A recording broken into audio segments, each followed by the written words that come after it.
Die medewerkers aan de balie die krijgen gewoon heel veel bijverdiensten uit commissies. Dus die krijgen geld als ze jou een verzekering in de maag splitsen. Het was wel heel duur, maar ik weet niet of ik misleid ben.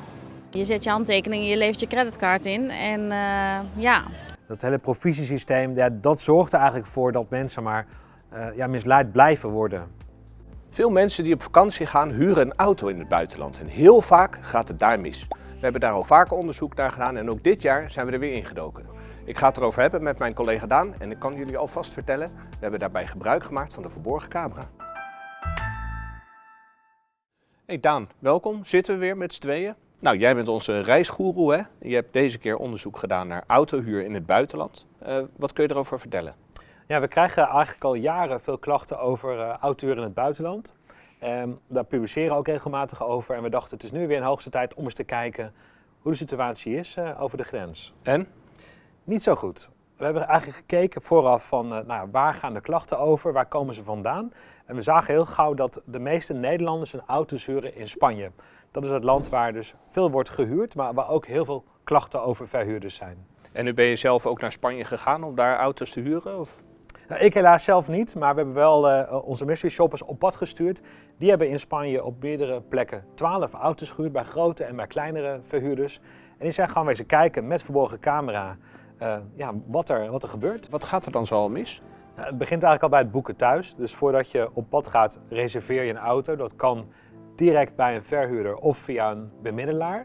En wat we zagen is dat er daar al echt van alles misgaat. Dus bemiddelaars zijn vaak onduidelijk over de voorwaarden. Hoeveel borg moet je betalen? Ben je wel of niet verzekerd voor die auto?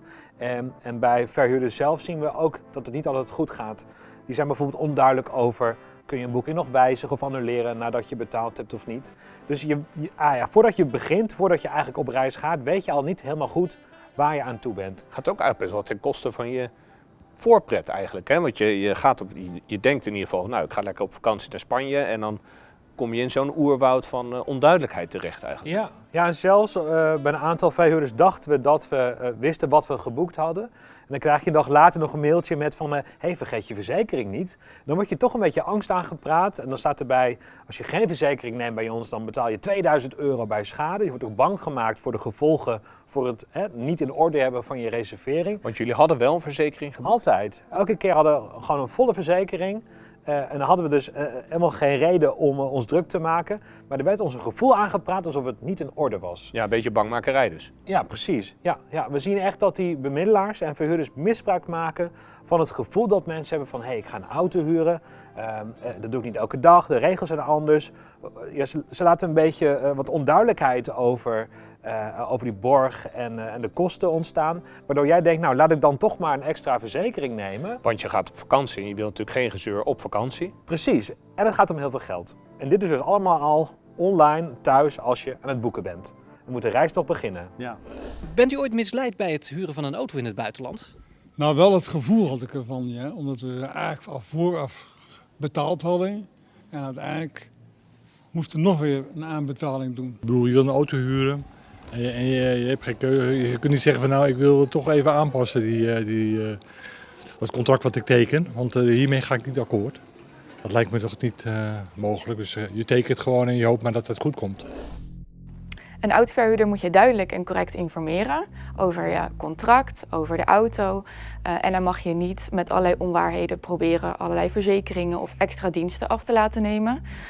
Dat betekent dat je bijvoorbeeld liegt over de noodzaak om een extra verzekering af te sluiten. Dat is misleidend volgens de Europese richtlijn voor oneerlijke handelspraktijken.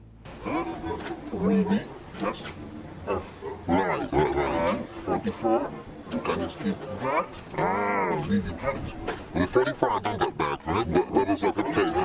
I think I didn't do that enough and have back for one man before. Yeah. So, you will be uncomfortable, and fingers crossed, it's another way to visit Spain, even for one. Wat wij het meeste zagen, is dat ze aan de balie proberen jou ervan overtuigen dat je niet goed verzekerd bent. Dus zonder een extra verzekering af te sluiten, ga je iets heel gevaarlijks doen. Ja. Dat is wat we meerdere malen tegenkwamen. Nou, in dit filmpje zie je bijvoorbeeld de medewerker, die vertelt dan aan ons van, hij vraagt niet eens van, joh, wil je een verzekering? Nee, je moet hier nog €44 betalen voor de verzekering, punt. Dus je hebt geen keuze. Je hebt geen keus. Hij legt je niet uit wat de voor- of nadelen zijn. Nee, het moet gewoon nog betaald worden, punt. En wij waren goed voorbereid en we vroegen dan ook van, volgens mij is dat niet verplicht. En dan komt er een heel warrig verhaal. Wat komt erop neer? Je moet betalen voor de verzekering. Je moet eigenlijk ook betalen voor een upgrade. Want de auto is niet geschikt voor de autosnelweg. Je moet ook betalen voor dit en voor dat en voor zus en voor zo. Maar dus, wacht even, de auto is niet geschikt voor de autosnelweg? Dat hebben we bij één verhuurder gehoord. Deze man die zegt letterlijk, als we vragen is de auto voor de autosnelweg? Nou, misschien niet. Dus ja, er wordt maar elke auto is toch... Elke huurauto is voor de autosnelweg. Maar ja, ze doen er echt alles aan om jou te laten betalen voor een grotere auto, een verzekering, voor een navigatiesysteem, een wegenwachtservice. Nou, ga zo maar door. En ja, de rij achter jou wordt langer en langer. Hè? Ja, dus jij staat daar met je vrouw, met je kinderen, een rij mensen achter je. Een man die dit elke dag doet en wel even weet hoe hij jou het geld afhandig kan maken. Dus erg ongemakkelijk samengevat. Ja, vervelend. Vervelend, maar je wordt echt misleid ook. Dus ja, wij vonden het niet door de beugel kunnen. En dit is niet wat wij alleen zien. We hebben ook heel veel klachten geanalyseerd op internet. Duizenden klachten en het blijkt dat de extra kosten aan verhuurbaar is echt klacht nummer 1 in Spanje. Het kan zijn dat er sprake is van dwang en intimidatie, of dat je dat zo voelt. Dan is het heel erg duidelijk dat er sprake is van een agressieve handelspraktijk. Maar het kan ook voorkomen dat het iets minder duidelijk is. Dat een autoverhuurder bijvoorbeeld probeert te zorgen dat je extra verzekering afsluit. Of dat hij vertelt dat als je met pech aan de kant van de weg staat met de huurauto, dat je allerlei kosten moet maken om dan geholpen te worden. En als hij dat vertelt, terwijl jij bij de boeking bijvoorbeeld een verzekering hebt afgesloten, het eigen risico hebt afgekocht en een pechhulpdienst hebt afgenomen, dan is het dus misleidend, want hij vertelt iets wat niet waar is en wat niet klopt. En dat mag niet, dat is een misleidende handelspraktijk. Dan heb je die ellende met die verzekeringen doorstaan en dan? Aan het eind van het verhaal moet je altijd betalen en tekenen. Dat is vervelend. Ja. En dat tekenen gebeurt ofwel fysiek, dat je dus een papieren contract op de balie krijgt. Dan kun je een beetje zien wat je dan gereserveerd hebt en je moet terugbrengen. Of het allemaal klopt. Of het allemaal klopt, of je naam een beetje klopt. Maar wat we heel vaak zagen, is dat verhuurders gebruik maken van een tablet. En een tablet kan een soort van beeldscherm zijn waar je alles digitaal op ziet. Maar we zien ook heel vaak dat er zogenaamde tekentablets worden gebruikt. Dus alleen een kleine tablet met ruimte voor een handtekening. En we werden bij 3 verhuurders echt gedwongen om eerst onze handtekening te zetten voordat we überhaupt zagen waar we voor tekenen. Maar dat is toch heel gek? Dat is heel gek. En wat we ook nog zagen was dat het contract dan in het Spaans bleek te zijn. Dus we hadden echt geen idee waarvoor wij onze krabbel zetten. Maar dan kun je wel afvragen, moet je dan wel tekenen? Ja, liever niet. Maar als je niet tekent, krijg je die auto niet mee. En je staat daar toch klaar om vakantie te gaan vieren. Dus je wordt onder druk gezet om toch maar te tekenen. Je wordt echt voor het blok gezet. Precies.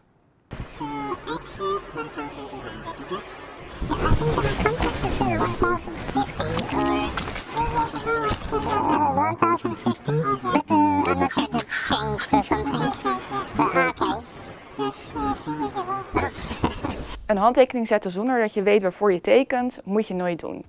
Het is belangrijk dat je weet waarvoor je tekent. Teken je voor een factuur, teken je voor algemene voorwaarden of teken je ervoor dat je extra verzekeringen afneemt. Het is belangrijk om dat te weten. Achteraf is het heel lastig om te klagen en aan te tonen dat je blind een handtekening hebt gezet. Dus dat wordt heel erg lastig. Zorg er dus voor dat je van tevoren vraagt, voordat je tekent, of je het contract en de voorwaarden mag inzien en mag lezen. Dat moet de verhuurder je aanbieden. Dan kan het wel zo zijn dat hij jou dat in het Spaans aanbiedt of bijvoorbeeld in het Engels.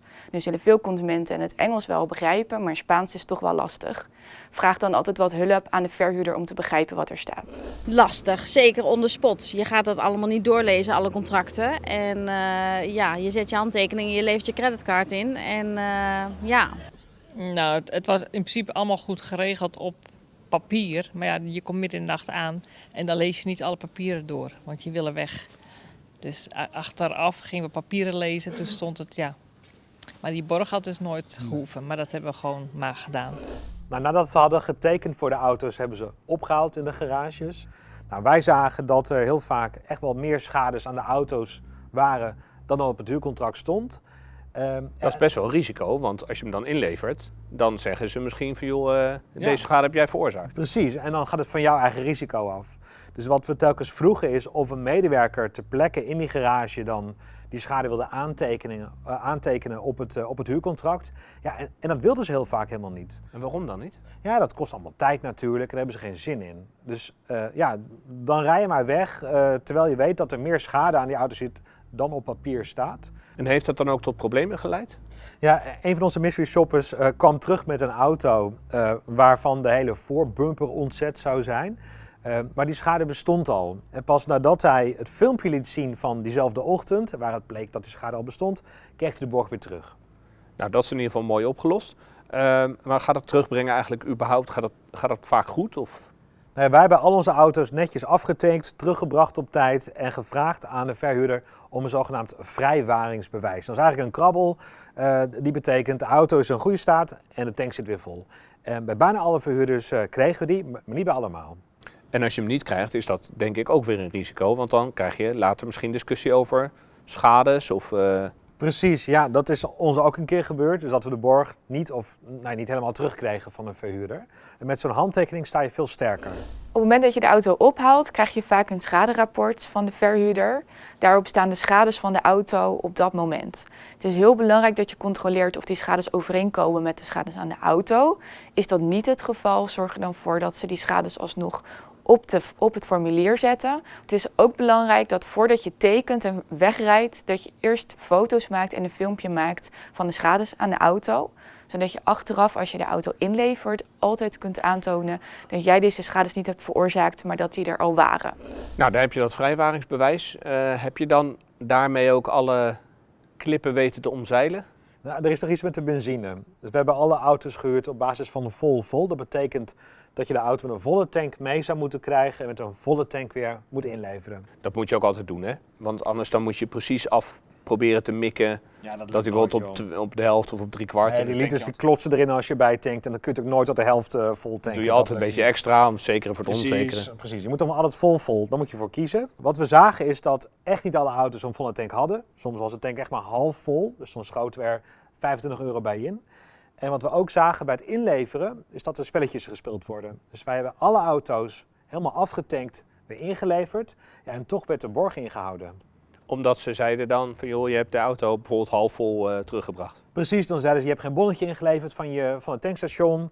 De auto was niet volgetankt. Ja, dan krijg je allerlei kosten voor je kiezen. Onterecht. Het is belangrijk dat voordat je de auto inlevert, je een filmpje maakt van de staat van de auto. Maak hierbij ook een foto van de benzinemeter en een foto van de bon dat je hebt getankt. Vervolgens kun je de sleutels inleveren, geef je dat bonnetje af. En is het belangrijk dat je vraagt of ze willen tekenen dat je de auto zonder schades hebt ingeleverd. En dat je hebt voldaan aan de regels voor het aftanken. Bedrijven die zijn aangesloten bij de Europese bemiddelingsservice voor autohuur zijn verplicht om, als je de auto tijdens kantoortijden inlevert, mee te lopen naar de auto voor een inspectie. Om je een inspectierapport af te geven die jij en het bedrijf moeten tekenen. Dit alles is belangrijk voor het terugkrijgen van je borg. Ik denk dat je als toerist in een ander land toch wel voor problemen komt staan die je niet in je eentje zo makkelijk weet op te lossen. En als iemand dan wel de materie kent, ja, dan gaat het makkelijker. Waarom? Wel belangrijk is, omdat een persoon alleen heel moeilijk iets kan beginnen tegen zo'n groot bedrijf. Die hebben natuurlijk meer geld, advocaten. Ja, en als particulier ben je toch maar alleen. Als het toch mis blijkt te gaan en het bedrijf houdt bijvoorbeeld de borgsom in, dan kun je dat betwisten bij de creditcardmaatschappij. Daarnaast is het belangrijk dat je een klacht indient bij het bedrijf zelf. Of als je geboekt hebt via een bemiddelingswebsite, kun je daar je klacht indienen. Daarnaast is het ook zo dat je een klacht kunt indienen bij het ECC. Die kunnen voor je bemiddelen met het Spaanse verhuurbedrijf. Je kunt, als het bedrijf daarbij is aangesloten, ook terecht bij de ECRCS. Die kunnen voor jou een bindende uitspraak doen in het geschil. En daarnaast kun je ook altijd een klacht indienen bij de Autoriteit Consument en Markt. Als die veel klachten krijgt, dan kunnen zij het weer voorleggen aan de Spaanse autoriteit. Op het moment dat je schade hebt en je komt in de problemen, ik denk dat het belangrijk is dat je dan bijstand kunt vragen. Ja. Nou, zeker als je je echt kunnen helpen. Ook zelfs na het feit. Als je al terug bent in het land en is toch van alles niet in orde voor je gevoel, dat je ergens terecht kan. Wat een puinhoop weer eigenlijk. Ja, kun je wel zeggen. Hoe komt dat nou? Ja, er zijn verhuurders die er een provisiesysteem op nahouden. Dus die medewerkers krijgen gewoon extra geld als jou een poot uitdraait. Zo'n Dus bonus. Een bonus. Die verdienen gewoon er goed op als jij een verzekering afsluit. Wat een heel naar systeem eigenlijk. Ja. Maar zijn er nou ook verhuurders die het wel goed doen? Gelukkig wel. We hebben een aantal verhuurders gehad waar we echt het gevoel kregen dat we op ons gerust werden gesteld. Dat duidelijk was wat we huurden en dat er geen spookschades kwamen, geen gekke verzekeringen. Dus dat gebeurde ook. Dat je echt met een fijn gevoel de weg op ging. Precies, ja. Dat zagen we bij Alamo en Enterprise, bij Six. Dat zijn verhuurders waar we echt een goed gevoel bij hadden. Nou, fijn dat die er in ieder geval ook zijn. Zeker. Nou, ook deze zomer gaan er weer heel veel mensen op vakantie naar het buitenland en die gaan dan ook een auto huren. Wat zijn nou wat jou betreft de belangrijkste tips? De 4 belangrijkste tips zijn: 1, dat je een auto huurt op basis van vol zonder eigen risico. 2, dat je de auto filmt bij het ophalen, de schades goed vastlegt. 3, dat je de auto aftankt en het tankbon bewaart voordat je hem inlevert. En de laatste tip, dat je bij het inleveren vraagt om een handtekening dat de auto schadevrij is en dat de tank weer vol zit. Oké, dankjewel. Verhelderend verhaal. Ik kijk uit naar je volgende onderzoek. Tot de volgende keer. Tot de volgende keer.